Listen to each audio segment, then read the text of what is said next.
Hi, everybody. Welcome to PubKey. Thursday night, we have a lot going on, and we have a fantastic panel tonight.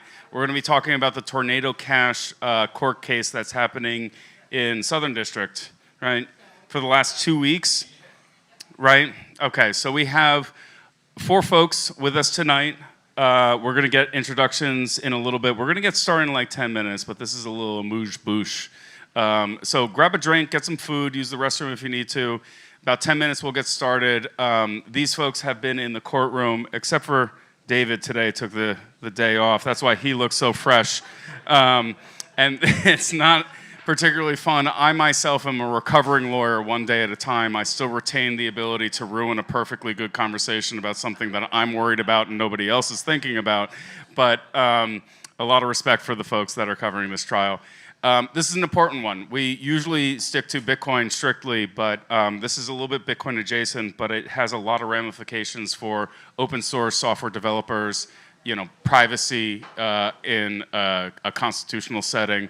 And it's kind of a ridiculous case that has been taken, I think, like way too far. So Thank you to our panelists for being here. Thank you to Frank for organizing this one.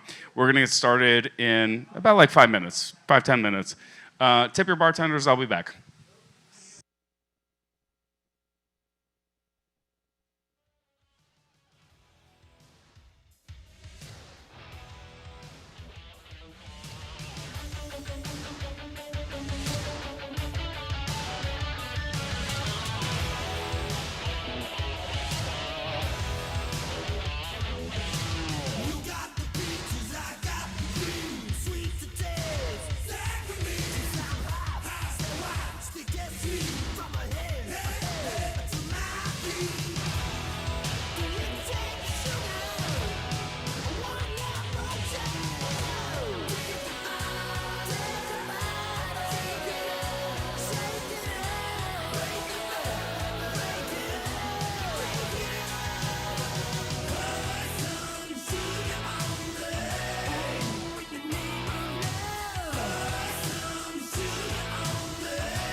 Okay.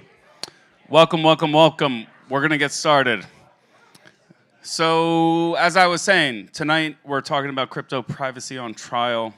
This is the Tornado Cash court case that's been going on in the Southern District. Welcome to PubKey. Thank you to Frank Corva for bringing this event together. We have David, Eleanor, Jennifer here with us tonight. Everybody's been covering this case. I got everybody's name right? Okay, good. Thanks. Okay, I wasn't. These things happen. So we're going to be, covering this case from inside the courtroom, which I think is a fantastic look as this is unfolding. All of the little dramas, right? Is the prosecution gunning hard? Are they starting to lessen up a little bit? How's the defense posturing? What are they bringing up in terms of how to protect open source software developers? This is critically important. It's not a Bitcoin specific issue, but it is Bitcoin adjacent. It does have dramatic ramifications for anybody that's developing open source software, especially as we have these acts of Congress being deliberated in terms of their protections to put out software that people use that they don't have custodial rights or actual control over digital assets, Bitcoin in particular, in this case Ethereum. So we'll get into it. As always, this is a tavern chat. They're always better if you ask questions. Raise your hand. Like we're gonna do a little preamble. We'll set the stage. But once we get through introductions and where everybody's coming from and sort of establishing the talk for the evening, if we use a term of art, a technical term of art, or I assume we'll get into some legalese and some civil procedure at some point. But feel free to raise your hand, ask a question, don't be shy. It's always better that way. And with that, I'll turn it over to the panel. Thank you for being here. Check, check. Checking. Can you hear us? Good. All right. Check. Well, thank you. Thank you, everyone, for coming on this lovely Thursday night. My name is Jen Rosenthal. I am the Chief Communication Officer at DeFi Education Fund. We're a crypto advocacy think tank, and we exist to advocate for DeFi and for software developers, so we've been following this case very closely. And like the title, you might assume, this is about more than one software developer, Roman Storm. This is about financial privacy. This is about the future of decentralized finance. And it's really fun for me to be in this seat because I normally am getting interviewed by the reporters. But today we actually get to go beyond the headline to peel back and get the vibe of the courtroom, to get the perspective of these three respected reporters who have been covering the ins and outs of this case for the last few weeks, but have been paying attention to the issues that we're going to talk about more broadly, so it's a real honor to be here with you all. So to kick off, name, outlet, and when and how or why you got into crypto reporting. Oh gosh, I'll start. I'm Eleanor Terrett. I am with Crypto in America, which is a podcast and a weekly newsletter. And prior to that, I was with Fox Business for close to 9 years. I was a producer. That's how I started, and came into crypto reporting, actually stumbled into it, as I feel like we all do stumble into this industry. I started covering the SEC versus Ripple case and got very interested in the regulatory, legal side of crypto, and kind of just grew from there, because right after Ripple was sued, Coinbase was sued, and Gary Gensler went on his little suing spree, so there was no shortage of headlines. And built a brand around that. I left Fox to become independent in March and haven't looked back. It's been a great experience. And thank you. And yeah, been very interested in this case just from an implications perspective. Obviously, it's got big ramifications. I was lucky enough to interview Roman, which we'll probably get into later. We will. But yeah, that's me. And thanks everybody for joining us here today. It's a pleasure. You can give her a round of applause. There you go. Yeah. My name is Frank Corva. I'm the political correspondent for Bitcoin Magazine. Started writing about it just because I really couldn't stomach the mainstream media coverage. I think that was 4.5 years ago. At the time, I was still a college lecturer teaching writing, and I was getting really frustrated in the classroom. I was happy. I loved my students. I just had Bitcoin on my mind a lot and wanted to teach people about that. So I left the classroom, not necessarily knowing what was coming down the pipeline. I think I wrote for about a half a year before getting any job opportunities. And things one led to another, and I ended up at Bitcoin Magazine, now doing the political reporting and reporting from the White House, which is quite surreal. Again, just a guy on the internet writing a Substack to the White House reporter. It's been a ride. My reason for reporting on it, a lot of things. So I've lived around the world, so a lot of my focus before getting into Bitcoin was humanitarian-oriented work. I was a teacher for 12 years. I was studying to be a clinical social worker. I lived in Venezuela under Chavez while hyperinflation was happening. I've lived in rural Africa, in Ghana, in parts of Namibia. And I've lived in places that are, Venezuela's cut off from the SWIFT system. Parts of Ghana where the people are just unbanked, and I've seen this firsthand, what Bitcoin can do, and I've since been to a lot of the communities, the circular economies as we call them, where people are using Bitcoin and running their communities on Bitcoin. And I also work with activists, people from Navalny's team and some other activists that really need anonymity. They need these mixers to exist, particularly the Samurai mixer, which we'll touch on a little bit, but Tornado Cash as well. And so the privacy element is really big to me because I believe that everybody has a right to it, and it's a tool that people who are pushing for pro-democracy movements around the world use very frequently. Very sad to see that not brought up in court, and but I'm glad that we're able to talk about it here tonight. Thank you. Thanks. My name is David Z. Morris. I'm covering the trial for a relatively new outlet called The Rage, which is a cypherpunk, very cypherpunk focused news outlet that I will have some more to say about later tonight. I first started writing about cryptocurrency in 2013 for Fortune magazine.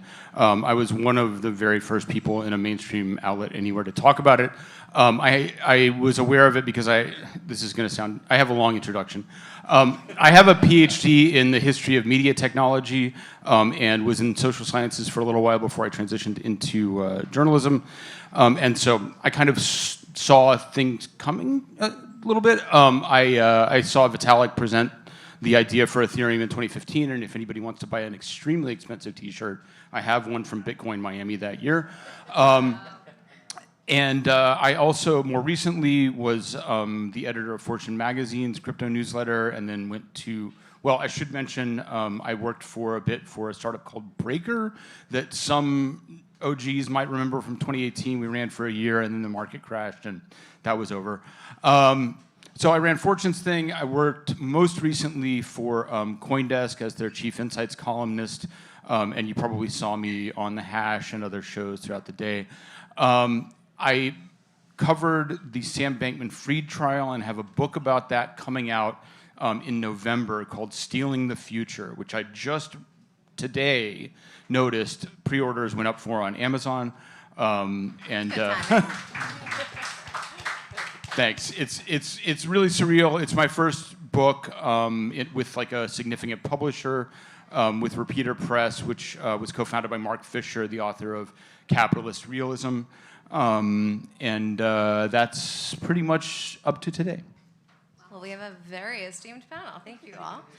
Frank, let's start with you. I mean, we're at the Bitcoin bar. You're the Bitcoin reporter. What does this case mean for Bitcoin in particular? Why is it something that has piqued your interest so much so that you even felt the need to convene this panel today? For sure. Yeah, as Thomas mentioned, the implications of this case, there'll be some sort of precedent set that will have an effect. I guess the nearest thing to this that it'll have an effect on is probably the Samurai case, which goes to trial in November. So there's precedent here for your ability to use Bitcoin privately, to use a non-custodial service like Samurai, which has been restarted. The Whirlpool has been restarted, so somebody else is operating it somewhere else in the world. But again, it has implications. I also, because I write about Bitcoin, I try to stay away from using words like shitcoiners and this and that. I kind of look at things a little bit more in the crypto world, like let's see where our Venn diagram intersects, where our incentives aligned. So like I'm not against other people who are working on other protocols or any of that.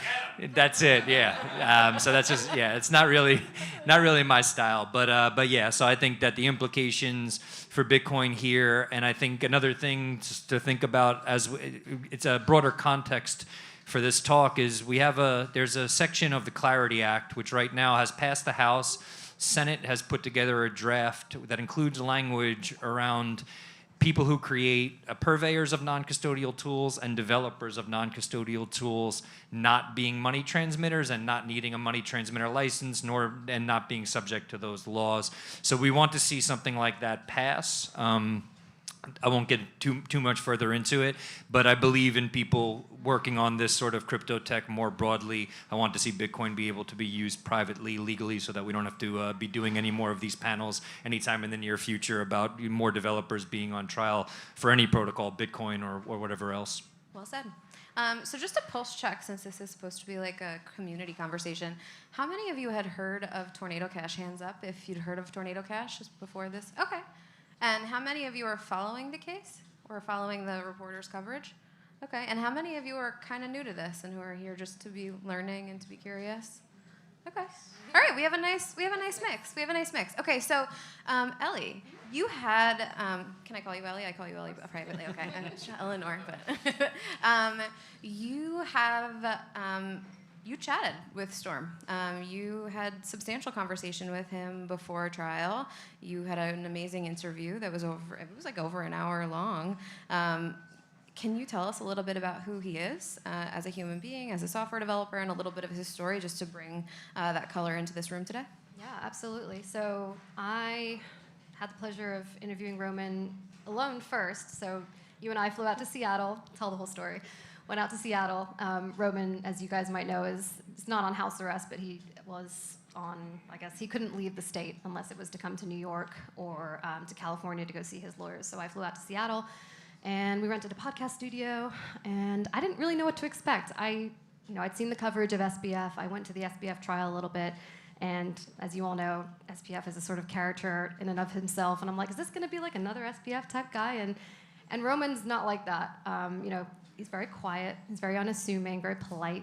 And what kind of struck me about him is like just how sort of normal he did come across. And I think a key standout with SBF was he was like this brainiac, right? Where he like put on this sort of facade that he was this genius.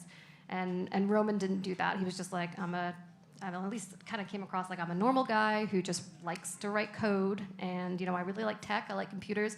He told me how he got a computer from a young age. I think it was like 7. He started like toying around and teaching himself how to code. And I was like, that and you made this point to me, which I thought was just really kind of hit home what we're talking about here.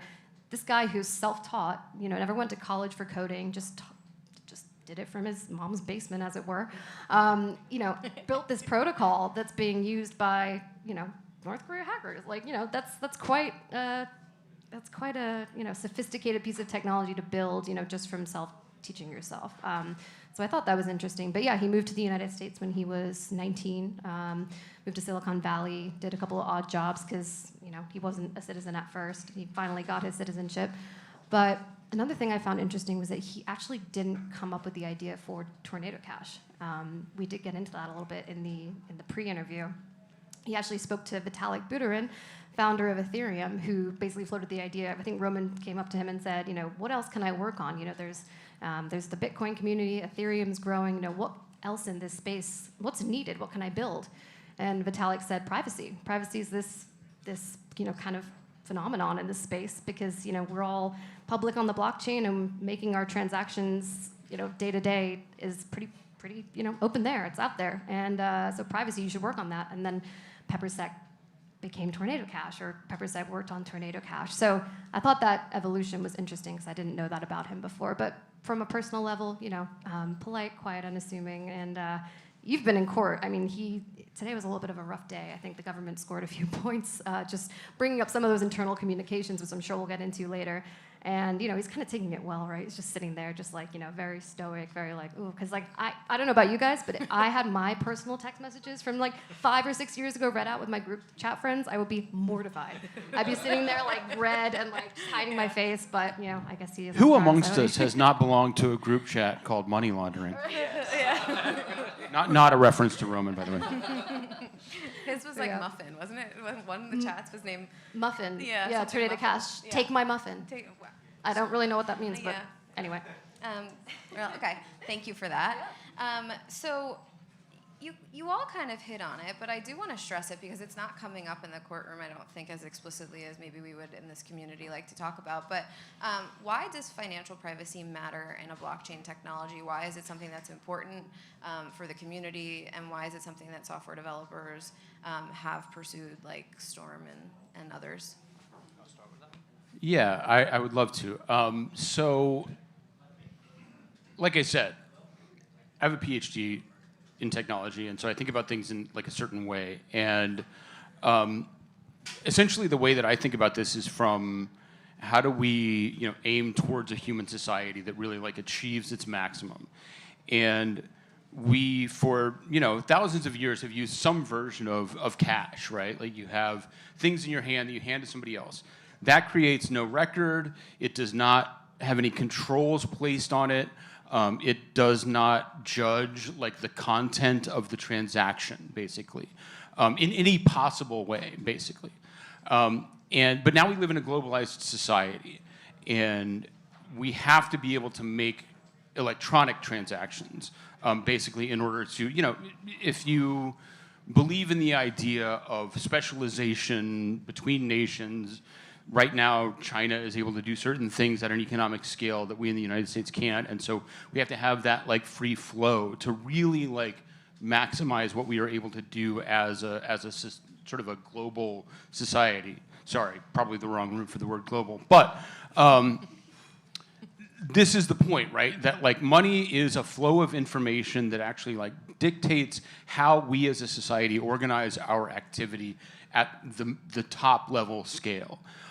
And so when you start having ultimately like the politicization of spending and the intervention into sort of authoritarian decision making about what you do with your money, obviously there are going to be edge cases, and I do want to emphasize that it's a challenge, right? That we do have to reckon with the fact that there are bad people who are using this technology to do bad things, and we can't just brush it under the rug.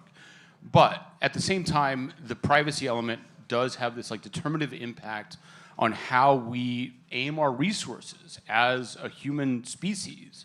And you start getting these like, perversions based on politics of where resources go, what we build, what we ultimately believe, because money does also have a recursive effect on people's beliefs.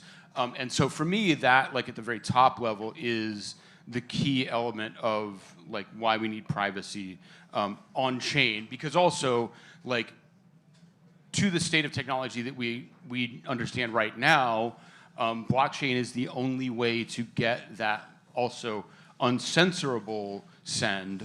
And so you have to combine that with some form of privacy in order to get this sort of like Adam Smith invisible hand operating at its kind of maximum efficiency for us as a species. Thank you. That was very well said. Like beautifully said. Can I jump in there? Yeah. Yeah. When I think about it, I think of. Oh, sorry. Before you get going, can somebody get me a High Life? Can somebody get me a High Life, a Tecate, or something similar? I've lost I have a control of tab the open. panel. I've fully lost control of the panel. Go ahead, Ellie. No, I was That I just need going to to say I am reminded of the debanking spree that we saw, within the crypto industry, within, more than just the crypto industry. Actually, if you're watching the Senate and the House debanking hearings from all the way back in February now, which feels like years ago. But if you were in crypto, it was really hard to get a bank account, right? If you were in crypto, and Roman talked about this in our interview, you're getting letters from the bank saying, "Oh, sorry, we see you have some transactions in Ethereum here. Bye bye." Or maybe political affiliation. So it is definitely a concern when your your bank account, I say it as bank account, but your transactions are open on the blockchain, right? And I think Roman's defense lawyer, Carrie, put this pretty well in trial as well, right? She said to the jury, she said, it's basically like, if you transact on the blockchain, it's basically like having your whole bank account open and public to everyone. They can see where you shop. They can see what you like to eat. They can see where your kids go to school. And when she said that, the government didn't like that. They were like, objection, no, don't bring kids into this. But it's true, right? I mean, you can develop a spending pattern. People can, if they want to stalk you, they technically could. She brought up the kidnappings that we've seen in the crypto space, unfortunately, in the last few months. So a lot of reasons to be able to have your financial life private if you want to. Yep. So, do you want me to touch on that question as well, or no? Sure. Just a quick one. So it's something to keep in mind as well. So I mentioned activists earlier. It's not just the activists who need the anonymity. It's their donors who also need it. So sometimes people think like, oh, Navalny needs it because he's been debanked, or we had someone here I did an interview with, an opposition leader from Venezuela, Leopoldo Lopez. He needs it because their donors also need it, because there was a woman here, she's spoken here a few times, Anna Chekovich. Anna Chekovich is one of the sweetest human beings in the world. She's a terrorist as far as the Russian government is concerned. She just got her terrorist designation this week. She was Navalny's former CFO. If anybody donates to her or what she does, they are now a terrorist. They are now aiding and abetting terrorists. Those people have to put their money through a mixer first before they can donate to somebody who's a pro-democracy activist in some of these scenarios. The other issue with this is you're saying, okay, well, that's an issue for Russia, not the United States. You don't want the United States setting a precedent where we say this technology is not welcome because it makes it easier for authoritarians to also say, well, the United States, even the United States, the land of the free, quote unquote, doesn't allow for this. We don't want to be the country setting that sort of precedent. In a multipolar world, like let's leave countries banning this to China and Russia and other countries with more authoritarian tendencies. We should be embracing technology like this on the other side to protect people around the world who need it. Yep. So let's talk specifically about Tornado Cash, just because there are some folks in the room who are new or who came here to learn. What is Tornado Cash, very simply? I understand that it's a privacy protocol built on the Ethereum blockchain, which basically allows your transactions to become private. If you put it into the mixer, you put your money in, it mixes up like a big tornado, that's how I think of it, and the money comes out the other side, and basically people don't know who put the money in. The money that came out, they can't trace who put the money in. So it's an anonymizer, promotes privacy, but also attracts the impetus for bad actors like North Korea. But that's how I see it.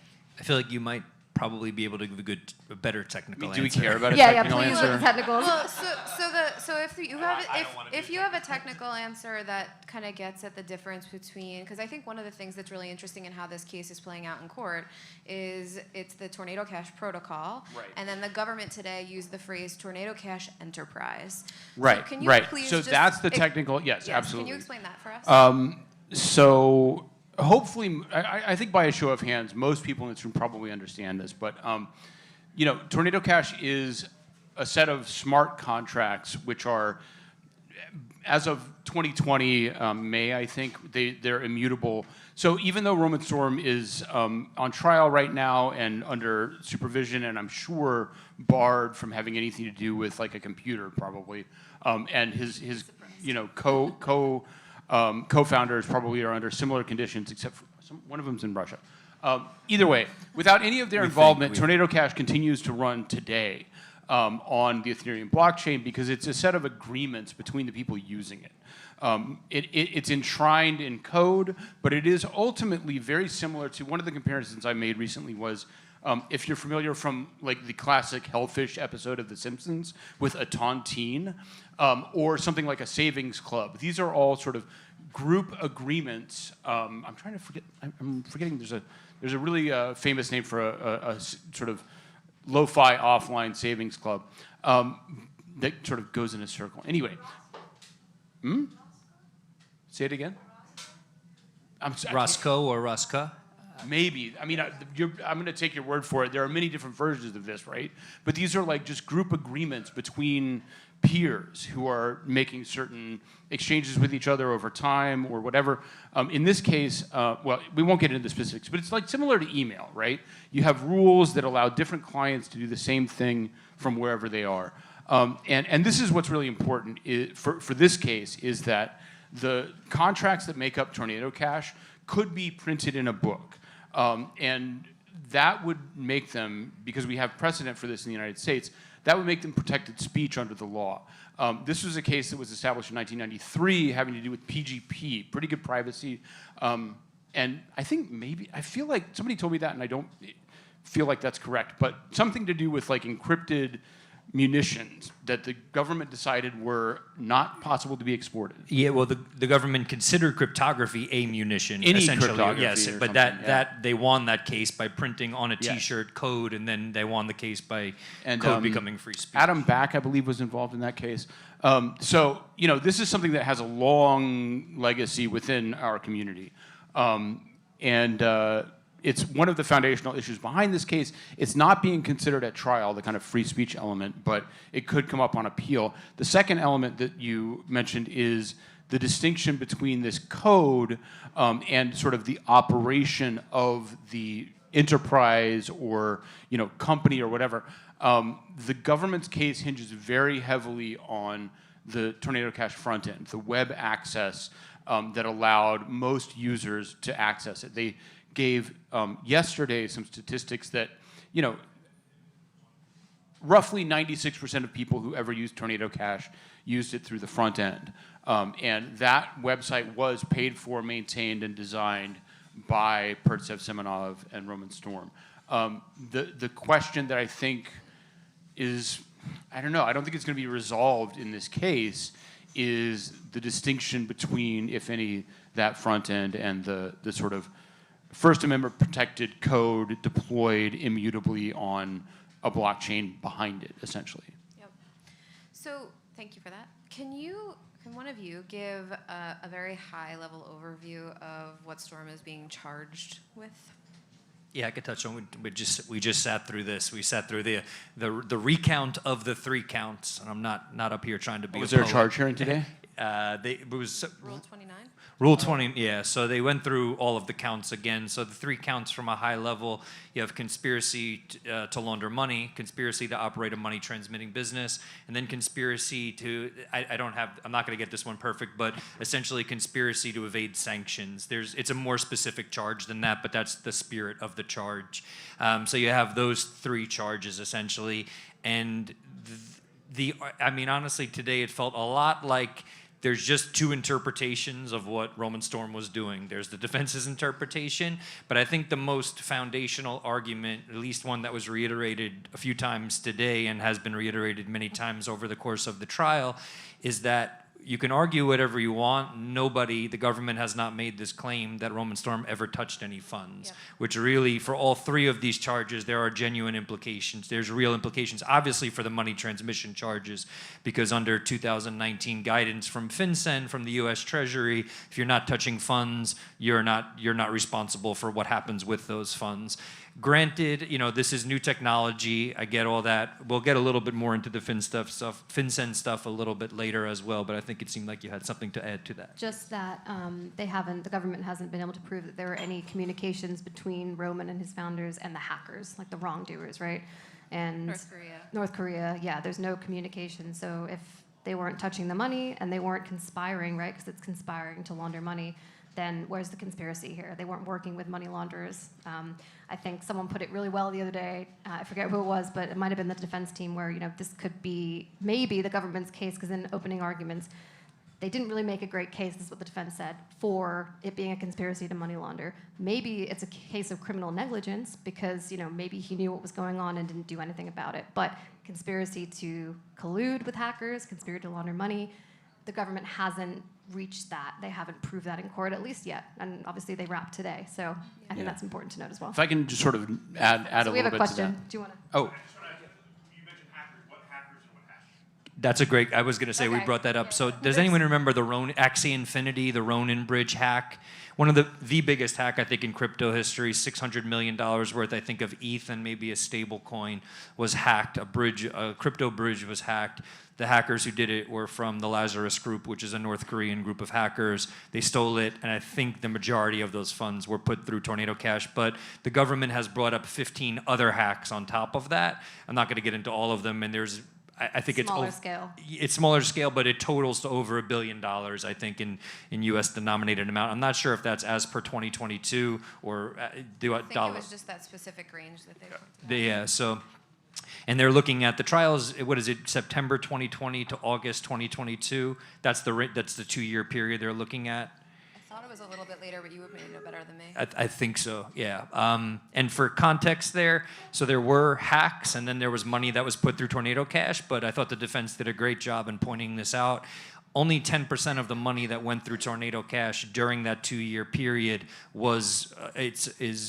can be tied back to criminals putting monay through it. Well, to those specific 16 hacks. 16 hacks. Okay, so maybe there was more, but for the most part, the prosecution is, they're putting up these pie charts that came from one of their witnesses saying, like, during this time period, 55% of the money that went through it was criminal. It's like, yes, but that was a 5 weeks time period. That was a spike for 5 weeks, and most of the time periods they've isolated, some of them are as short as a day. So it's like they're making their case. They're doing a good job in sort of pulling certain information, cherry picking it to present things in a certain way. But I thought the defense did a great job in making a point that it was only 10% of the. Not that 10% is good. Don't get me wrong. I'm not saying $100 million of criminal proceeds being laundered is good. It is just something that's going to happen with this technology, though. And if I can just jump back to the train of thought, which is, as far as the conspiracy charge, like, this was my initial thought too, that, like, no, there is no evidence that they're talking to North Korea or any of these other hackers.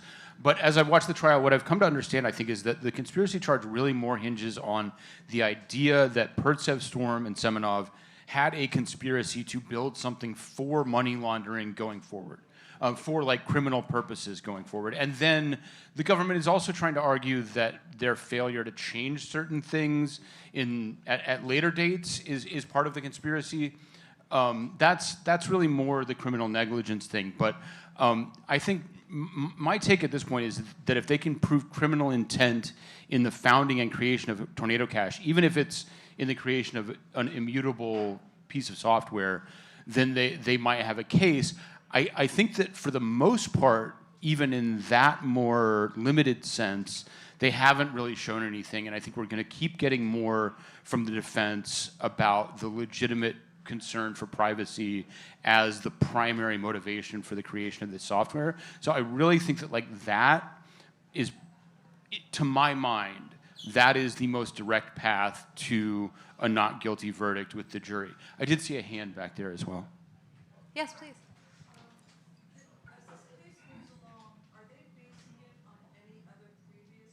That's a great. The question was, are they basing it on any previous cases that were tried and won? I feel like we might want to go to you. Your boss is probably one of the people too. Yeah. My boss, definitely not me. So DeFi Education Fund has been following this case very closely. My boss is Amanda Tuminelli. She's a criminal prosecutor. She's was at Cobra Kim, so she's now our executive director and chief legal officer.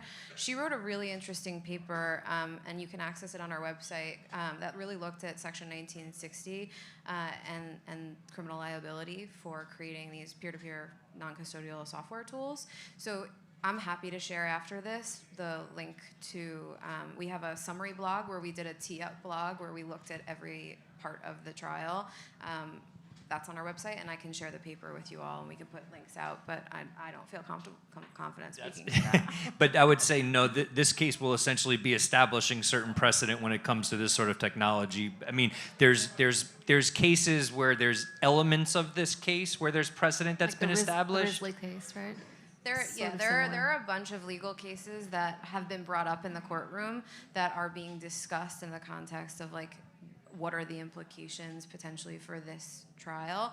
But again, I'm not the overwhelming share of those actually are, like, precedent having to do with the admissibility of evidence that's kind of adjacent to suggesting criminal intent. There's a ton of, like, very, like, fiddly pre-trial style, like, precedent or, like, stipulations going on in hearings and things that, like, this is a very, very kind of like trench warfare style of trial that's going on right now. There's, like, an unbelievable amount of material being produced in the discovery and being discussed in the courtroom. And it's really easy to, fascinating, I'm sorry, to see the jury sort of, a lot of people who do not have blockchain tracing backgrounds, crypto backgrounds even. A lot of them, they're just regular everyday New Yorkers, and they're listening to this jargon that we, call DeFi, and it's been really interesting to watch. And you have to wonder, are they worried about that? Is defense worried about, the level of understanding here, the education curve, learning curve? So it's definitely been interesting to watch as well. My 2 cents on that, having watched a few of these trials now, is that this one is a little bit more complicated than most, but I do have actually a lot of faith in, particularly, there are a few young people in the jury, people who look like they're in their mid-20s to early 30s. There was a couple of 24-year-olds, wasn't it? That was 24, 25. 24, Yeah. 25. So there is that, and then I also honestly one of the reasons, this is the double-edged sword of the SDNY, is that this is the venue for all financial fraud or other related cases, and they really go out of their way to get any case that has anything to do with finance venue in the SDNY, even if you're headquartered in Oklahoma or something, because for several reasons, but one is that there is an unusually high level of sort of financial sophistication among jurors in New York because we're close to the finance industry. It's just part of the air you breathe. And that, to some extent, I think extends to crypto stuff, where I think it's if you're looking for a savvy jury, you're not going to do any better, I saw you had a question. So I was just going to say, you made the point about the prosecution really needing to prove some kind of criminal conspiracy to create these criminal tools. To what extent or how much weight do you think, Ellie made the point about Roman saying the origin story was, what can I build privacy tools. That has to carry some weight versus the prosecution having to be able to prove that there was some discussion saying we're going to build criminal tools, right? I'm going to grab this if you don't mind. So it was actually interesting. The judge brought this up today because the defense harped on that. They said this was not the intent. We heard from our first witness today. But the judge said, okay, well, did that intent change at any point given the fact that the developers knew there were bad actors using the protocol? I don't really think it's a fair question because it wasn't just bad actors using the protocol. So I think it's this is being debated. What you just said is now being debated. The judge, who I have mixed feelings about, she is sophisticated. You can't take that away from her, and she's done 50 of such cases. She's not dumb, so she does ask interesting questions like this. And I say interesting with the caveat of do I think they're completely fair or ever? I'm not there to judge that, but they are sort of. They do bring up interesting points that I think need to be discussed. But the point is, what she's sort of alluding to now is Roman Storm seems like he was savvy enough to know that maybe he should have been aware that his original intent, he may have done this for privacy. That's fine. The judge is sort of allowing that idea to be floated, but should that have changed? Given what he saw happening with let's say the company and the protocol. Yeah. So the defense has done an excellent job in paralleling Tornado Cash to Signal, WhatsApp, a VPN. I think they even said a hammer at one point, and they said all of these things are neutral tools. It all depends on how they're used, which is my philosophy. I agree with 100%.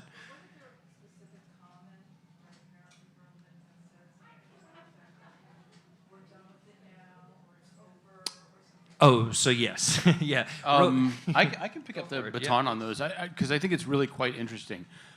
These are specific comments that are in chats between the 3 co-founders at various points of some major hack just happened, and we're expecting those funds to come through Tornado Cash, and the comments are all to the effect of we're fucked. At some point, Pertsev says these idiots have destroyed the stats of the money coming through Tornado Cash. It's all these 3 guys basically freaking out over something that, if it's interpreted in a particular way, you might even say they did not predict. You might even say that they are surprised, shocked, and distraught that this is the use that their technology is being put to. At the very least, they are not excited about what it means for their business prospects in these chats. And so it's been quite interesting to see the prosecution put these in and essentially try and spin them as, I don't even know what to describe the intent as, except as like cheering on criminals, maybe? It's an interesting tension between creating a peer-to-peer, non-custodial software tool that they are not making money from. And then there's this, it seems to me, at least listening, that it does feel like that the government is trying to say the relayers are the thing that's making money. And when they're talking about, and to use your phrase, and I think it's a good one, they're cherry picking the data, they're choosing one or two messages from a chat. And I will say the judge does remind the jury, so I will remind us here, that the defense hasn't had a chance to do their witnesses yet. And so I think there is this spirit of like, we're seeing a lot of things that kind of feel damning in this random context. And to one specific comment you made, this is one, and I'll like, we can all give our takes, but I quite like Judge Fila. And I think she's made some very fair judgments. And one is that there's a thing called the rule of completeness, which is that if you show an exhibit, you cannot cut it in such a way that it like gives a misimpression of the content. And she has ruled in a recent hearing there were 10 rule of completeness requests from the defense. She ruled in their favor on 6 out of 10 on the spot, and left, I think, a couple up for later decision that I haven't actually gotten caught up on yet. But the prosecution has definitely been, in her mind, in the judge's mind, taking things out of context to present in a sort of criminal light. So I want to pull back a bit because I feel like we're really in the weeds, and I know there are a few. I'm sorry, I love the weeds, man. I know, but there are some people who don't know tornadoes. It's where I live. I am going to take a minute just to pull back because this is about like 3 reporters who are in a room watching this like very detailed, legalese, technical case. But what is the vibe like? Because this is a jury of our peers. I think, Ellie, you made the point that there are 12 jurors who are going to be deciding the case. What is the vibe like in the courtroom, and what stands out to each of you, or what's something that has stood out to each of you as you've been there for the last few days? And we can go down the horn, and then I promise I'll get the audience questions. But I do want to get the vibe question because I think it's important. It is important. Spicy judge. I listened to her. She presided over the SEC versus Coinbase case, which has now been dropped. I got the sense, and I wasn't in the courtroom for that, but listening in on the phone line, that she was much more sympathetic with Coinbase than she was with the SEC. So maybe I thought coming into this, she's familiar with crypto. She's familiar how crypto has been marginalized from a regulatory perspective. Maybe she'll have some maybe some leniency here. And obviously, I know this case is very different, but. I kind of get the sense that she's not as sympathetic towards the defense and maybe a little bit more to the government side. I think that contributes to the vibe in the room because it's probably mostly Storm advocates in there as opposed to government advocates. The jury, to me, looks bored. I actually got a glimpse when they were walking in of their notebook, or at least one of their notebooks, and it's just like rainbow drawings and like stars and stuff like that. I'm like, I can tell where your mind's at. Just eyes glazing over. But yeah, that's kind of the vibe I'm getting. I think that's fair. That's a good summary. It's interesting. It's everything feels very drawn out. So like in making their point today, for example, the government just went through 1 billion messages. And I think I get the sense they're doing it to sort of like beat the jury over the head with like, look at all these things these guys were saying, like these are bad people sort of thing. Not trying to necessarily appeal to some of the logical arguments, but more like, look, why would they be saying this if they didn't mean it? But from another perspective, did anybody go to church growing up? I said this jokingly today. Yeah, it's like, remember like when you're a kid in church or any religious service and you're like in these wooden pews and you're just bored out of your mind. It's there's moments where things... We're also in the wooden pews. Yeah, we're in the wooden pews in the courtroom. There's moments where things get very tense, and like yesterday was quite intense when they had one of their tracing experts on the stand, a special agent from the IRS, and then you're dialed in, but there's these extended periods of time where you're just like, it's mind-numbing. You sort of have to be there in case something pops up. You have to be paying attention, but for the most part, it's just a lot of like formulaic going through the process of bringing up evidence, putting that, submitting that evidence into the record, and then discussing things. I mean, some of it is literally like, here's a page worth of text. Let's read it to each other just so that it's on the record and on the transcript. And you're just like, okay, like, you know, and it's also, it's very gray in the room. It's not like there's just like sunlight streaming through the windows. It's like you don't really know what's going on outside. You wish you knew what was going on outside. Yeah, because we don't have phones. We don't have- Yeah, we don't have phones, we don't have computers. We're just like staring at each other. Notepads and pens, and we're like, oh my god, what time is it? I've read about 70 pages of Thomas Pynchon's Vineland. No, there's more than one person there reading a book, and we're all, in the meantime, I brought Ludwig von Mises' Human Action, which is the densest, saddest book on economics you'll ever read, and I'm happier looking at that from time to time than I am listening to the case, so I'll leave it there. But yeah, your take on the vibe. So as far as the vibe, what I would offer is actually just mostly a contrast with the Sam Bankman-Fried trial.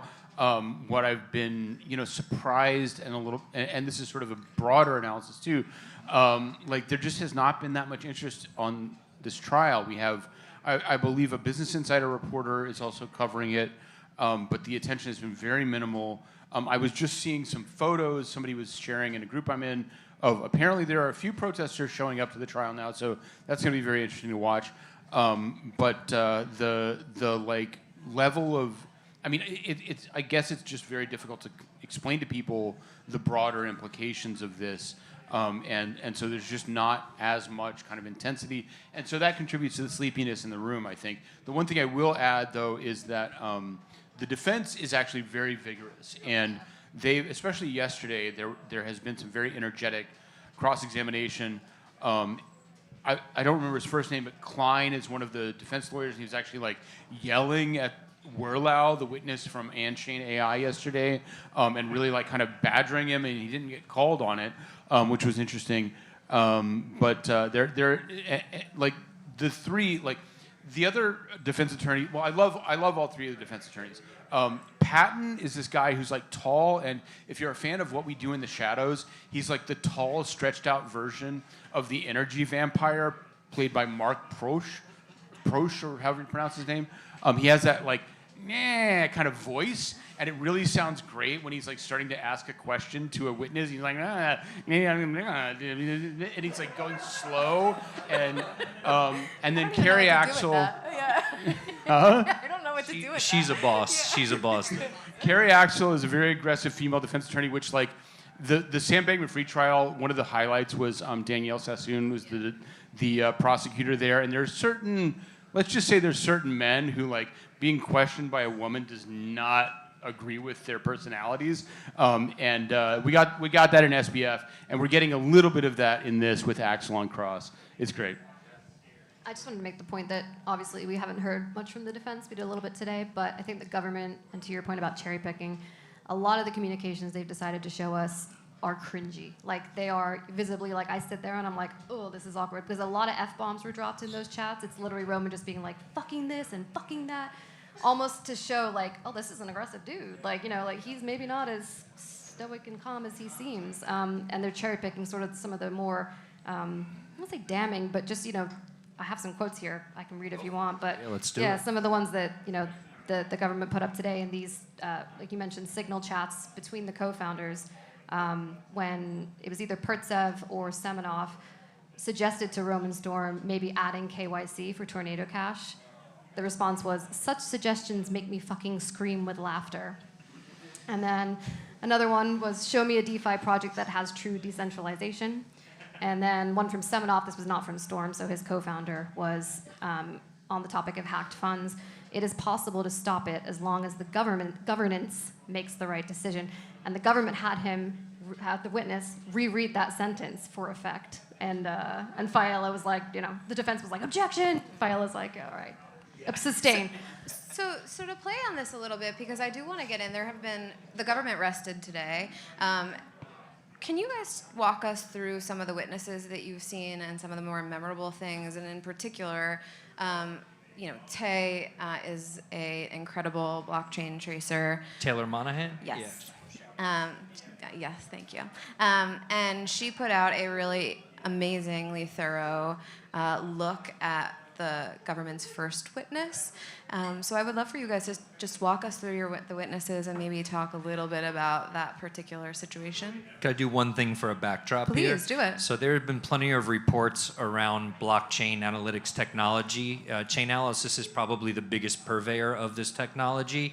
The reports show that this technology is the farthest thing from flawless on planet Earth. So when we have these conversations, again, this is where I feel like it's kind of unfair with the jury, is that they don't have this context. So when they hear, oh, Chainalysis is the thing that the FBI uses, in their mind it's like, well, that must be the best thing, and that must be the thing that we should trust. So I'll leave it there, but I just think there's been many reports of very, very flawed findings from Chainalysis. I'll give credit to the last IRS witness who did not talk as if anything that he said was like 100% concrete. When he was asked about like, is this perfect or not, it was a lot of like, maybe this is just my methodology. I thought that was fair. Like it wasn't him saying that what I can actually repeat from memory the precise testimony from yesterday, which was, again, Carrie Axel asking this IRS tracer, well, I'm sorry, we're getting ahead of ourselves. We actually should go back to the first witness, and I'll circle back around to this. Yeah, let's go through, because today the government rested, so start from the beginning. The DeCapua, the FBI tracer. No, I had to miss yesterday. Okay, this is a very complicated issue, but the very first witness brought by the prosecution was a woman named Hanfeng Lin. Hanfeng Katie Lin was her pseudonym. She presented a very honestly wrenching account of losing a total of almost $250,000 to a pig butchering operation that got her to buy Bitcoin on crypto.com. And what is pig butchering? So pig butchering is basically either a romance or an investing scam. In this case, she was contacted via WhatsApp, and over the course of time, in this case, they had her deposit Bitcoin into let's just call it a fake website called NTU Capital, which displayed fake investment returns on first $6,000. She thought she was doing great.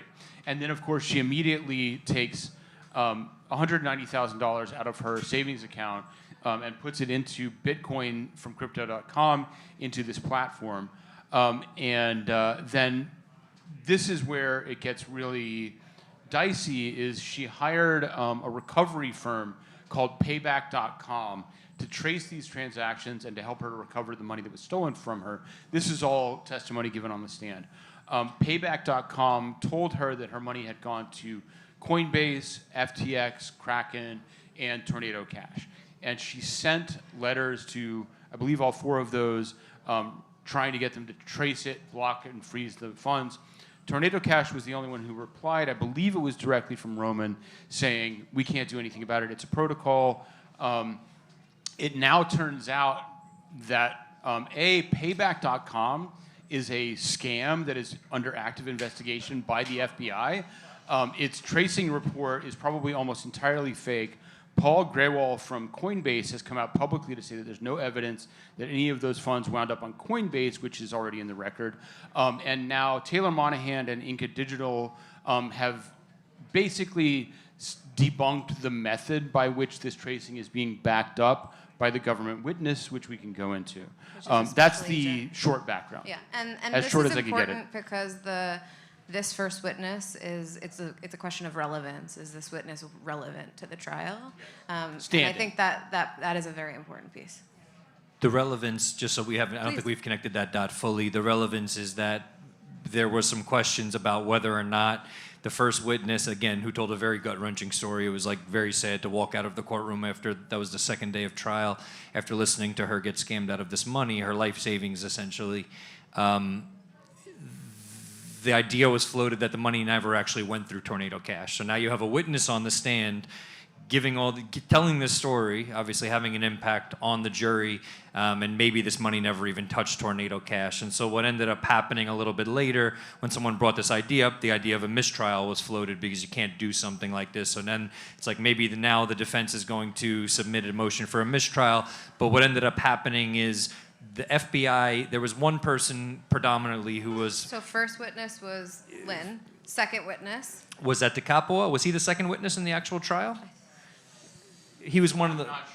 He was the first tracing witness brought on by the prosecution. So He's been with the FBI for 15 years. He's been tracing transactions since before crypto existed. He was tracing like e-gold and some of like the virtual monies, even before Bitcoin. Yeah. Mark Force. Mark Force. Who's this? That's the guy that stole all the Silk Road coins. Oh, okay. There we go. All right. little trivia there. A little trivia.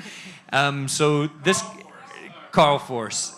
So this guy has a lot of background, seemed fairly credible in terms of his tracing abilities. But at the end of, during the cross-examination, the defense was like, have you linked Miss Lynn's coins to Tornado Cash? And he's like, I have not. And everyone was like, I'm sorry, what? Like, what is going on?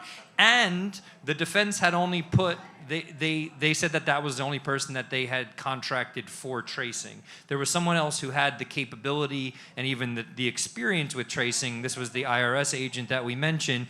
But then it was like at the end of court, I think it was the beginning of this week. Was it Monday that this happened? Time is a flat circle. Yeah, it's like it's all just a blur. But everyone was just like, I mean, it was a moment. You're just like, I'm sorry, did that guy just say that he didn't trace this? And even he was sort of like, uh-oh. Like, and just to put a period on that, in the wake of this, there was an evidentiary hearing in which, I believe just in an objection, the defense raised the possibility of a mistrial. So this trial could have entirely been thrown out if it was discovered that Lynn's experience was not in any way connected to Tornado Cash.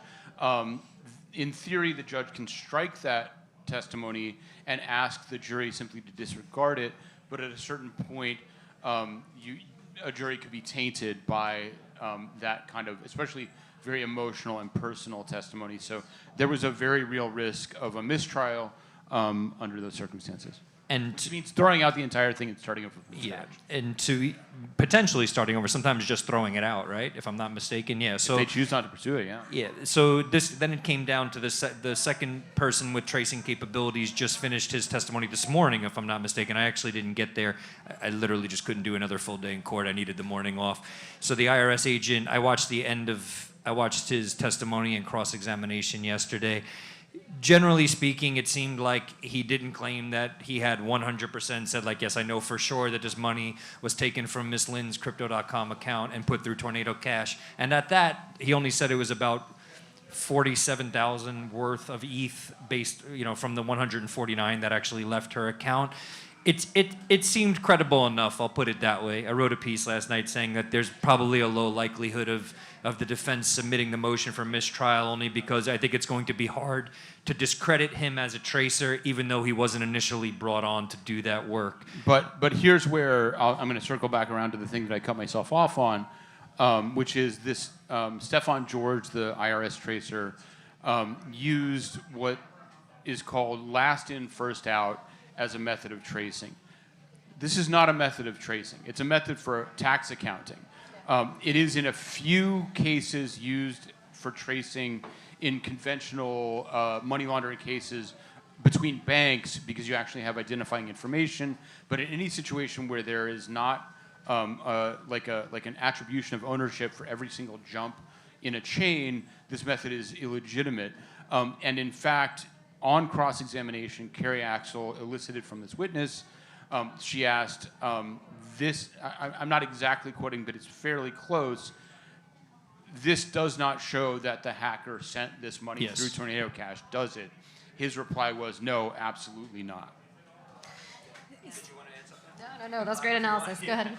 So I think what you're hitting on is something that's happening that's really interesting in the courtroom is that the technology is really complex, right? Like the explanation of the technology is hard, and you have a jury of peers who's listening and absorbing information, select cherry-picked tweets and messages, and they're drawing inferences. So the government rested today. We pivoted, and we actually heard from the first defense witness. One of you want to introduce him? Were you still in the room, or did you have to go run? to my podcast recording. Sorry. She does really important stuff. The rest of us are trying to hold it down while she's not there. So they had a core developer for Ethereum take the stand. Now, I'm going to preface this by saying the day before, the judge said something like, oh, great, I can't wait to hear from the guy who's going to tell me how great Tornado Cash is for privacy. Very sarcastic. She's very intelligent, but she's I think she means some of this to sort of like bring levity to the situation, but it doesn't have that effect. It looks like you look incredibly biased for saying something like that. It's not a good feeling when you're like, okay, that's what the judge is saying, great. She did permit him to talk about him using Tornado Cash as a privacy-preserving technology. He had used it 4 times, used the front end to put between 0.1 ETH and 10 ETH through it. And just said, like, look, I'm a developer. I've been into Ethereum since 2017. I don't want people to know my Ethereum balance. So I used this to do that. And the defense asked him some good questions. You know, who are you protecting yourself from? He said, look, it doesn't matter. Like, it's just unknown people knowing what my balance is. That information spreading. I don't need that to exist. And the judge actually let it happen. The prosecution objected at one point. Yeah. Around the personal safety point. Yeah, the judge, he talked about his personal safety and his OPSEC, essentially, operational security. And I actually thought the judge was going to, she overruled the objection, which I thought was actually, to her credit, like, she's like, okay, he's up here, let him state his piece, let him talk about this as privacy technology. She mostly allowed that conversation to happen today, which I thought was kind of a turning point in the case, yeah. It's quite interesting, though, that maybe, I guess, because it makes the defense's case more credible, that the government is just moving to strike or oppose, every mention of why we use this. It's for privacy. This is what this whole case is about. But any mention of privacy, any mention of, oh gosh, I'm nervous that someone's going to trace my funds, or I'm nervous that someone's going to, kidnap me, object. And it's like, well, this is what the whole case is about. So it's good to hear that she, did let the developer speak on what the case is about, at least for the defense side. And I just wanted to follow up on your point. Just something that I learned from Roman in my interview with him was that, so not only was it a recommendation from Vitalik to go into privacy, Tornado Cash was actually the product of a hackathon. PepperSec, which is the consulting company founded by Roman, and Alexei. They were solicited to come up with an idea for a tool that promotes privacy, and they actually lost the hackathon. Mog DAO, which is who commissioned this, went with another contractor, and then Tornado Cash was so good, it got so much good feedback from the public. They were like, wow, this is actually a really good idea, and that's how it was born. So, talking to the state of mind, did they build this with criminal intent in mind? You can kind of go back to that. That hasn't been brought up in court. Just thought it was an interesting little nugget. It is interesting that it hasn't been brought up. So my next round of questions pivots to the future. Does anyone else have any questions about like the guts of what we've seen in the courtroom so far? There was someone in the back who had their hand up before you. So Tornado Cash had a governance token. Yeah. You could make the argument that they were running money laundering business. Has anyone brought that up? Yes. Yep. Just to repeat the question for the audience, Yeah. the question was, Tornado Cash had a governance token. Could it be argued they were running a money laundering business, which I take to imply they were making money is the point of your... Yeah. Because, so the relayers on the network are getting paid in Torn tokens. Torn is the token that we're talking about, and then that's increasing its value the more people who are using it. Is that what we're getting at? I just want to make sure. I just want to. We should bifurcate because the defense is saying that the peer-to-peer. Right, so if you think about this concept of control, right, who controls the funds? The defense is arguing that because it's a peer-to-peer, non-custodial piece of software, that it can't be money laundering because no one in the Tornado Cash, like, they'd never held the funds from the Lazarus group. But I think that the question speaks more to... the ecosystem. So then there's the difference between that part and then the broader ecosystem and the business question. But I think more fundamentally for the criminal aspect, the question speaks to intent, right? Like, and I think that the idea that they were making money supports criminal intent, which is again like kind of I think the key element in what's going on. Yeah, to piggyback on that, the prosecution harped on that hard today during this. They said like they were trying to make the case, and the jury wasn't in the room for this. This was just a review of the counts before the jury got evidence. But they said our argument is that business as usual for Tornado Cash is part of the conspiracy. Yes. Them literally continuing to operate the business is the conspiracy. So that just came up today at the end of the day. But this question is the heart of the argument. Entire concept of a DAO, right? Like, the DAO wants to like hide behind like decentralization, like out of the box, like it's a key term service. It doesn't quite exist. You have like investors, you have a founding team. Maybe at one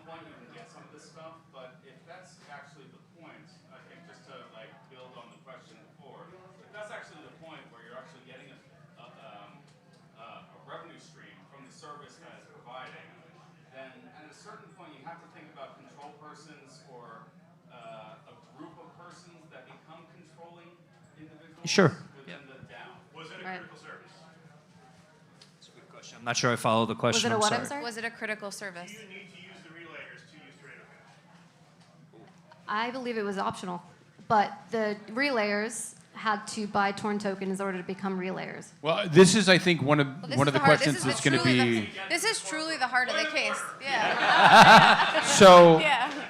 the question of sort of the essential nature of it is I think going to be basically left to the jury, because you could theoretically use Tornado Cash without a relayer, but what the relayers did, I don't know if we recap this, but relayers essentially seeded fresh wallets with Ethereum that was not connected to the owner of the mixed funds to allow actual anonymity, because otherwise you would have to like send Ethereum from an account from a wallet you already own to this new one, which would totally defeat the purpose, right? So I think that it's going to be a judgment call by the jury whether that's considered fundamental.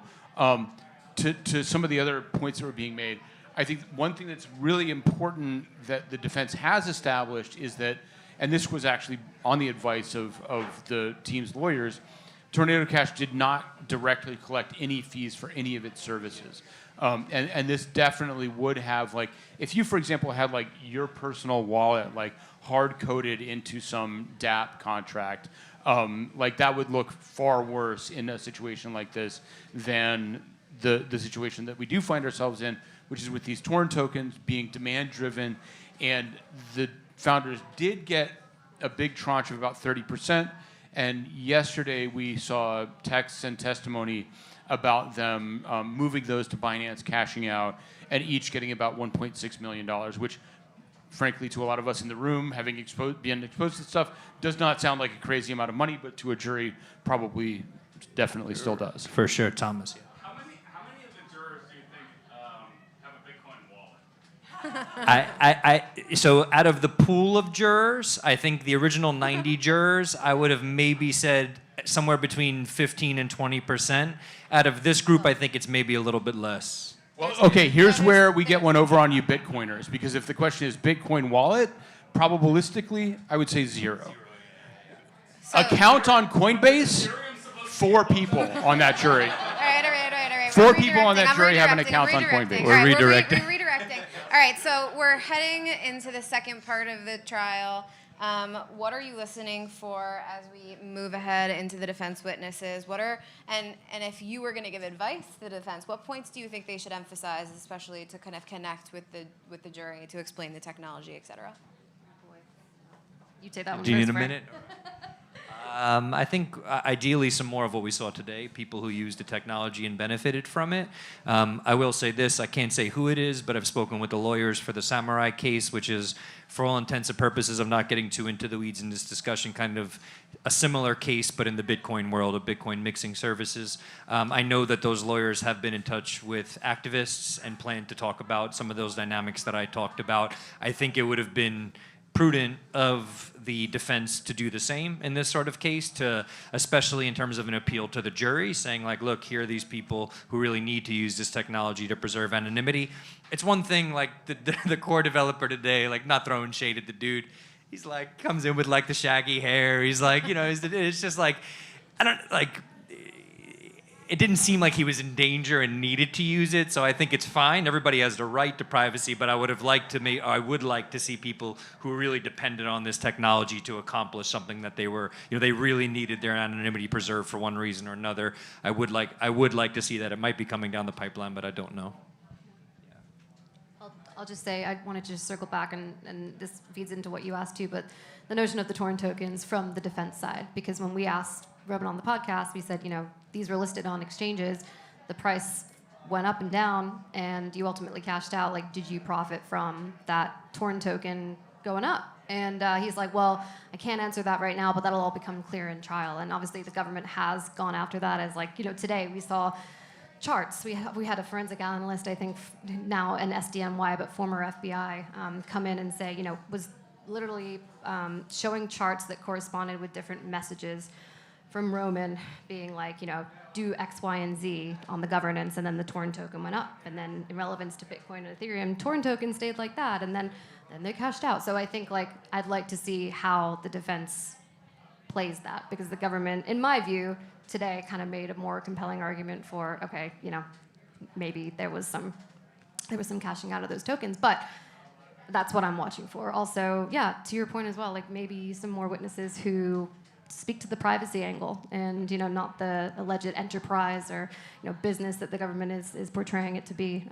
He said he was a DeFi guy, but maybe some more of those.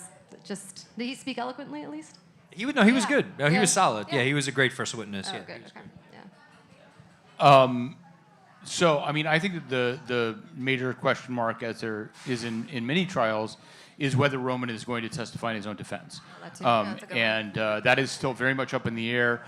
One interesting legal principle that's just kind of like interesting to know is that if you're the defendant in a criminal trial, you have complete autonomy to choose whether to testify in your own defense or not. Your defense lawyers can't even tell you not to. I don't think that's the issue in this case. I think Roman is probably playing ball with his own. This was just, I'm sorry to be such a nostalgist, but it was very funny in the SBF trial because he was clearly testifying against the advice of his own counsel. But in this case, I think that Roman will do what his lawyers think is strategically correct. Personally, my intuition is that I think I would like to see him testify. I think that he will probably make a very credible case for himself as somebody who is devoted to higher ideals than money laundering.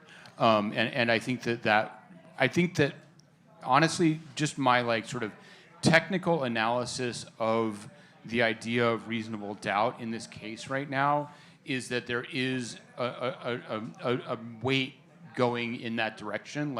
I think it is building up, and I do think Roman's own testimony could, both based on his personality and his direct testimony, could reinforce that. I do think, I will say, and I will be very blunt here, I think the one disadvantage, and I'm not saying it's fair, but he does face the disadvantage of being somebody who speaks English as a second language with a heavy Eastern European accent, which just is what it is. And in a money laundering case in particular, does not work to his advantage. So just from a strategic perspective, you got to acknowledge that. I think it is. One thing that came to mind as you were saying that, and we talked about his background as a developer. Roman, the reason he's in Seattle, he worked for Amazon at one point. They could very easily say the case, he went into doing this because it was very ideological. He was making plenty of money. My guess as a developer at Amazon, he was probably doing fine, or for whatever other companies he was working in. So I will say, I would be very interested to see a comparison of his salary for 3 years at Amazon to $1.6 million made from 3 to 4 years of working on Tornado Cash. Touche. I'm not sure it's actually that great. That's fair. He was at Cisco too. I'm not sure if he was at Cisco before Amazon, maybe after. Yeah, he also before. did odd jobs and stuff Yeah. before he even got into Amazon. Right. Yeah, if he tells his personal story, it's going to be, immigrant coming to the U.S. And he said this to us, very idealistic still, like the American dream. Yep. He still believes in, justice, even though he's going through this. So. Yeah. I also thought it was interesting today that they're continuing to have conversations about immunity for Chainalysis. There's a Chainalysis expert that they want to bring on to the stand, and then there's also someone from Dragonfly. That's the VC firm that invested in Tornado Cash. Yeah, and so there's ongoing conversation about if they're going to testify or if they're going to plead the fifth, because they may not be given government immunity, and so there's a lot of questions there that's outstanding. To wrap, I mean, you all are reporters, so you always ask sassy questions. So I'm going to ask a sassy question. Any predictions? Who's going to win? Will he be charged on all the charges, none of the charges, some of the charges? I'm going to start with David. So I have to make a call here. Yeah. I've never said that to a reporter before. Yes, you have to make a call. I think there's a very serious possibility of a not guilty verdict. And I base that on a lot of things, but I think just reasonable doubt as to criminal intent is a technical mandate for a not guilty verdict. That will be, within the instructions that the judge gives the jury. There are other nullification adjacent issues relating to the First Amendment, relating to some other sort of broader issues that we've been talking about here. But I think just on the issue of criminal intent, based on the fact that the prosecution has finished its case, obviously there are a few things, and I should say the other, maybe this is advice that's relevant for developers out there, the other really damaging piece of evidence, I think, against Roman was the infamous washing machine t-shirt. Obviously, it's a bit of a joke, and that's the way the defense has characterized it, but... Do you want to explain it, what it is? It's not a good look. People might not know what it was. Yeah, so Tornado Cash's logo for a little while was, and this is, by the way, before the period of many of the crimes in question, but at a very early stage, their logo and t-shirt was a washing machine with like Ethereum symbols going through it and coming out clean. A clear reference to money laundering, which, not a good look. So don't do that. Like, this is a... I like that we're making this practical. The samurai advice for guys software that did developers, similar so. things, they facetiously, and in court they actually had to bring up the idea of trolling and making jokes about this stuff. They did bring it up. It was actually discussed. They were like, it was worn in bad taste. It was Miss Axel that actually said that. As I said, who among us has not been in a group chat called money laundering? Yeah. All right, Frank. But again, don't do that either, because Yeah. it literally will come up at your inevitable future criminal trial. Yeah.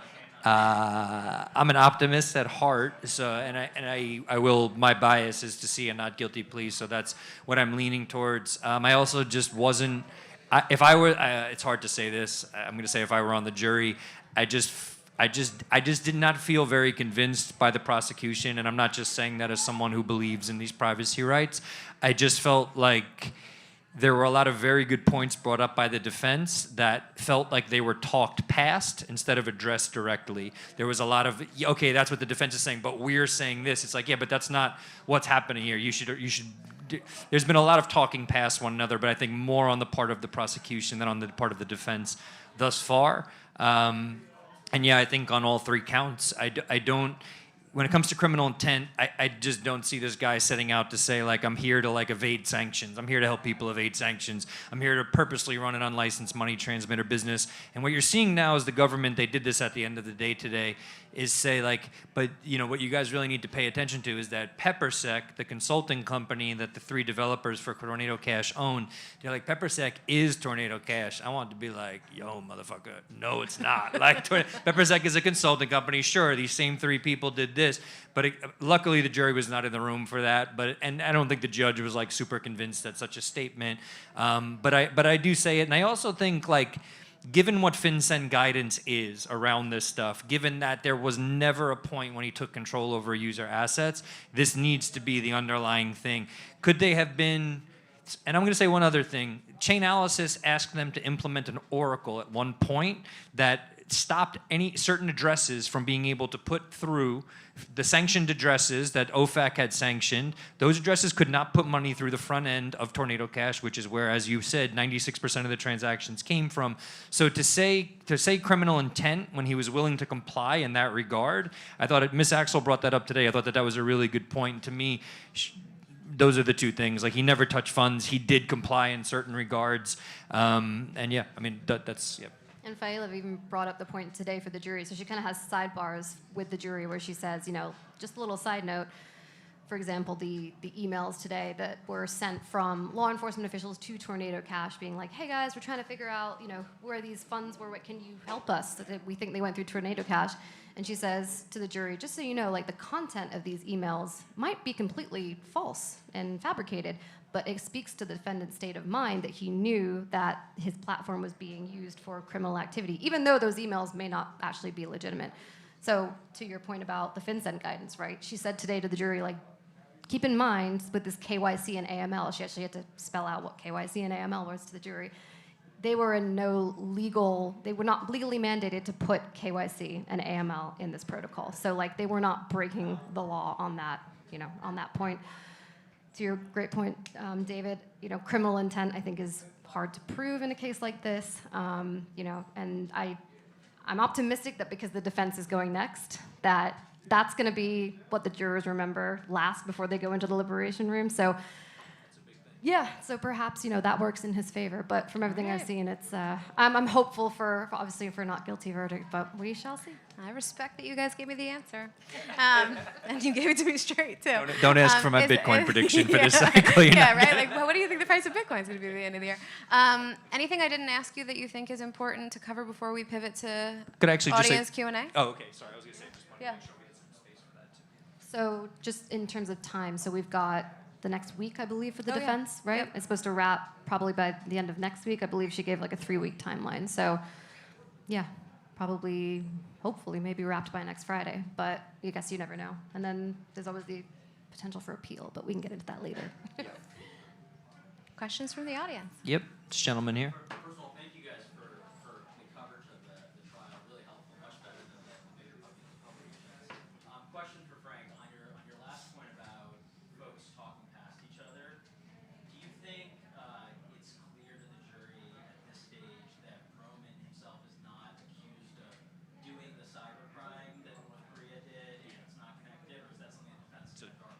Very important question. Yeah, I don't think that's even. Can you repeat it for the people listening Yes, online? absolutely. So do you think the jury is convinced that Roman himself is not guilty of doing the cybercrime, like sending funds, I don't know, to Or not just convinced, but like aware that it's not even alleged that he has anything That's to right, do with exactly. Yeah, I do think that that's clear. I think there's probably a lot of things that are. I was a teacher for 12 years, so all I see when I look at them is like, what are you not getting? Because like I was an okay teacher, but a lot of people didn't get things I was saying that were much easier to understand than what's being discussed in this courtroom.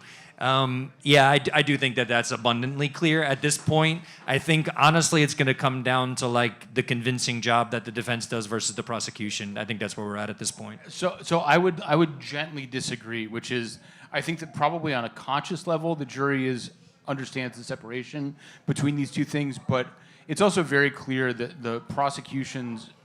it's to the prosecution's benefit to bring in as much discussion of overt crime as possible under the pretense that this is like connected to Roman in some way, simply because you fill people's minds up with visions of all of these hacks and frauds, and then they sort of like, even if in their conscious mind they know that it's separate, they're still kind of associating it with Roman. So those can both be true at the same time. One thing that I just thought of, and I hope the defense brings up, I think Vitalik himself used Tornado Cash. I think he used it to make a donation to Ukraine when the war broke out. So I'm hoping that that comes up in the defense's argument as well.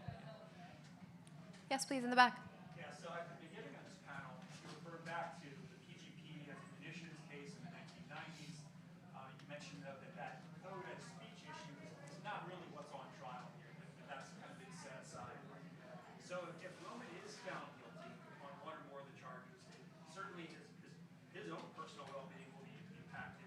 But if the code as speech is not impacted, what do you think would be the broader ramifications for the industry if there's a guilty verdict? So what are the broader ramifications Well, for the so industry somebody if asked there's me a guilty chilling verdict? question. Oh, sorry. I Say was that- repeating. No, what are the broader ramifications if there is a guilty verdict? So the broader ramifications is that if you're a developer, you need to ask yourself, what have you worked on in the past that might implicate you in future crimes? That's the scary part of what's going on here, especially if you're on the blockchain and this stuff is still around. So I think that's the most succinct version of what I've heard. I think offshoring as well. I think it will probably encourage developers to build offshore where there's not, the possibility of getting slapped with a criminal case. I think the crypto industry saw a lot of that with the former administration, the SEC, the regulators, and now they have to worry about the DOJ. That's been an interesting sort of comparison. How everything else in Washington has sort of switched to become more pro-crypto, right? But the DOJ has not, with this case specifically. The Blanche memo we should probably touch on, though. So Yeah, that was interesting. Go ahead. yeah, the Deputy Attorney General, Todd Blanche, has issued a memo that says basically the government's lawfare war on the crypto industry is over. This includes like going after mixers and this and that. But as you told me, I'm going to be interviewing her boss tomorrow, so keep an eye out for that interview. Yay. There's sort of a caveat within that document, which was released in early October. It's a footnote, April. to be A specific. footnote that essentially says, but we're going to kind of like let this Tornado Cash and Samurai as well play out. Like the existing cases will be tried, but moving forward, we're not going to be going after these sorts of cases. Am I It's footnote, you would know it too, B1C. 1960 B1C. Yes. So that's U.S. Code 1960 money transmitting. Yeah. It basically says if there's any notion or any maybe evidence, maybe not evidence, but if there's any question of money laundering, then we will go after you no matter what, even if you don't register as a money transmitter. But I will say, I have to interject, because I will use the words, it is fucking pathetic that the Department of Justice has dropped its cases against Coinbase. Today it dropped its investigation of Kraken. It is still pursuing its cases against 5 small independent developers who do not have the backing to defend themselves. It's true. And this is also, I'm not going to actually say more on that because I'm going to maintain some superficial neutrality as a journalist. But keep that in mind. Yeah. As far as I understand, Tornado Cash was removed from OFAC sanctions list. Yeah. Yep. Is it going to have any effect on the trial? So that's a very good question. Actually, They're no longer pursuing some of the charges that they initially were pursuing. because of that. Yeah. Okay. I didn't know that actually. Yeah. Yeah. And then there was a Fifth Circuit ruling that set a precedent, I think, is not a precedent, but might be also used in this case, which basically said that the DOJ, or I'm sorry, that the Treasury was in the wrong to put Tornado Cash on the OFAC sanctions list. So I don't know if that's been brought up in trial, but that was, just happened. Yeah. That like 2 or 3 weeks ago that happened, I think. Yeah. So that's something that they're also looking at. But yeah, it's still operating, right? To David's point or Frank's point, it's off the sanctions list. It's still operating, even though its founders are no longer at the helm. So. Any other questions? Yeah, gentleman here, and then the back. Did the governance attack come up, or do you think it would come up? Did the governance attack come up, or will it come up? The 51% thing hasn't come up. Maybe in defense. That's what I'm curious to see whether, like with the torn tokens, right? How they. How do you control it? How do you, Took it over while we were. yeah. Yeah. Interesting. That's lady in the back. Yeah. Way back, we were talking about legal precedent, and I just feel like this has so many echoes of the Ross Ulbricht case. And I was wondering if that had been brought up. Can I touch on that? Please, yeah, it came up Today. Today, It yeah, literally today. Came up today, yeah. They brought it up. It was, again, the jury was not in the room, right? This was No. part of the last part of the session Rule today, 29. yes. They said, like, this is very much equivalent to something like Silk Road, where Ross built the website, there were bad people doing stuff with it, he kind of knew that, he might not have been one of the bad people doing it, and that they did bring this up during the final session today, where they went over the counts again. Yeah, I hadn't heard about it before that, though. It's if you are a software developer and you build a non-custodial piece of software and it's used by a third party for illicit purposes, are you responsible for that? And so that's definitely something that's been coming up. There seems like there were some similar Fourth Amendment issues with Kerr's theory of adjustment not being observed in both cases. So, I don't know if that's... Could you, I'm actually not, Kerr's theory? No, it's up, we want, search and seizure issues in both yes. where there were some similarities. I was just wondering. That's a good question. I haven't heard that I come know up. the search and seizure issues more with the Samurai case than with this case. I don't know as much. At least at trial and in pre-trial, I'm not familiar with search and seizure issues coming up here. I will say they did a really fun little dog and pony show around the raid on Roman's house, which is they showed pictures of his house. I was shocked because they mentioned 5 cars. This is where the prosecution fucked up. They did not show 5 cars, which is like, you show that and you're like, that's a criminal right there. And instead they just showed this like very frankly normal, like sort of suburban McMansion, and they were like, there was a sign, there was a neon sign on the wall, people, and I was like, okay, this is going to be garish, this is going to be like some Miami, like scrolling, whatever, but then they were like, we have the sign. They brought out the sign. It's like the size of a license plate, and it's not even actually neon. It's just like an LED that kind of flashes. And you know, the point that I made, this actually echoes a lot of things in the prosecution's case, where they're like really trying to paint Roman as this like kingpin or like something really dramatic, and like the payroll. Honestly, guys, most of us in this room would not work for the amount of money that the Tornado Cash developers were making at that time. It's like, I don't know if the jury has the context for it, but a lot of these things are falling flat. Frank Frank and I were talking about this today. It's really interesting because you can see that as they're kind of moving through the evidence, even though they kind of cherry pick and they go back and forth in the dates, Roman and his team are very clearly built this protocol that they're not making any money on, and they're in this process of figuring out how to actually monetize, if at all. And it's this really, and it's 2021 that this is happening. So they're trying to figure out how to turn this thing that, has utility into some sort of an enterprise that they can make money on. So Can I do another riff here? Because they've really, honestly, they've given us some incredible material, praise God. I apologize. Was there As a time Protestant, frame for this panel, too? praise I have no Jesus. idea what even time it is. Yeah. So one of the earlier, and I think this might have been between the two witnesses you were talking about because she was so forgettable. There was an FBI money laundering expert who went into the PepperSec accounts and was like, "We're breaking down the payroll. We're showing the money that these guys are making." And the obvious point was, they're making money on this money laundering. And the payroll for, I'm not going to quote the exact numbers, but the payroll for like 2 years was like $250,000. It was like absolutely nothing. And then at the end, on cross-examination, makes me feel bad about my journalism salary. No. No, but I'm talking about like journalist. They were employing.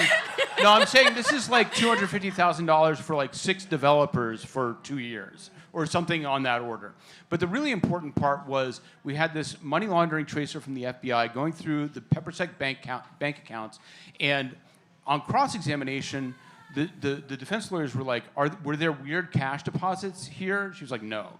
Were there weird cash withdrawals here? No. They go all the way through the entire bank account. The only deposits were a few refunds from like Coinbase, money came back, and then there was the $100,000 from Dragonfly Capital, the VC investors. This was the only inflow into the PepperSec bank account for the duration of this project.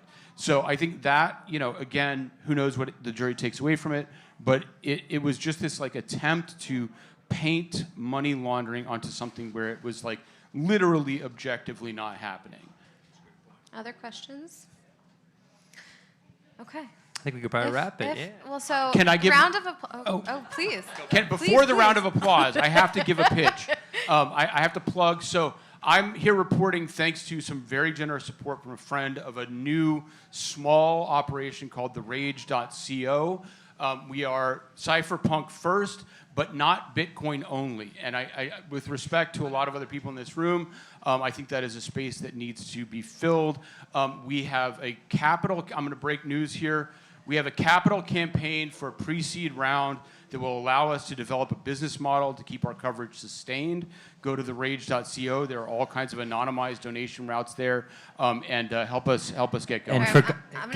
I'm going to do one better. I'm going to plug each of you because this has been a very long thing and we've been online for a long time. But we have David is the Rage. Follow everybody on X. Yeah. We got Frank, Bitcoin Magazine. He's an amazing new video podcast that everybody should tune into. Appreciate it. Ellie Bitcoin politics. has a newsletter called Crypto in America and a podcast as well. So you should all tune into that. And we have DeFi Education Fund. We have a free newsletter every Monday where we're looking at everything that touches DeFi from a policy and a legal perspective. We're following every Laz in the back if you have any questions there. And I encourage you, if you want to these resources are free. Yeah. These are and free. if you want to check out Crypto in America's podcast with Roman, we actually sat down one-on-one with him. It's very interesting. Kind of get into That's up now. the nitty-gritty of this. So Crypto in America, Spotify, Apple Podcast, YouTube, X. So I'm done. Can I do one last thing? I was going to Go say, ahead. so for people who aren't familiar with it, you're making it seem like a new thing. Lola, who runs The Rage, is one of, if not the best journalist in the world of sort of like looking at what's happening with, like I said, entities like Chainalysis and really bringing, so Lola leads, you've probably seen the work that she's done online. She's the one who started it. She just broke the Bitcoin, how much Bitcoin the U.S. She- Marshal Service She's has. the one who put in the FOIA request, the Freedom Yeah. of Information Act, to find out how much Bitcoin the United States is holding. And my boss, who still hasn't given me a raise, gave her $10,000 for that. All right. David, let's fix this. So we're not selling securities here, but I do want to thank our sponsors, Dragonfly Capital. Thank you so much for coming out tonight. No, I'm just kidding. It's not sponsored by Dragonfly Capital. Big round of applause for our panelists tonight.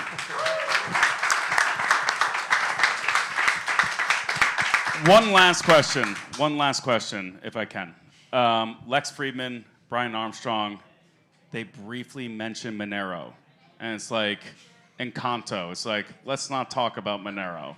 Like, they moved on real fast, like it's Bruno. Did it come up at all in the trial? Like, there is a better privacy-preserving technology that we generally don't really talk about. Any Monero? I don't think we got some Monero. It No. was like privacy pool came up today, right? That was another sort of smart contract technology or something. But no, not a protocol. No Monero. Yeah, they don't want you to know. All right, we're good. So, thank you so thank you so much for coming tonight. Next Thursday, we got Quote the Raven. It's going to be macro dosing. It's going to cover the shorting environment and equities. We're going to cover equities, Bitcoin treasuries. It's honestly, it's going to be me and Quote the Raven, and I'm going to talk for maybe 5 seconds out of 2 hours. It's going to be a rant. It's going to be a lot of fun. I hope to see you there. Tip your bartenders. We'll see you next week. Thank you. Yeah. Thank you, guys.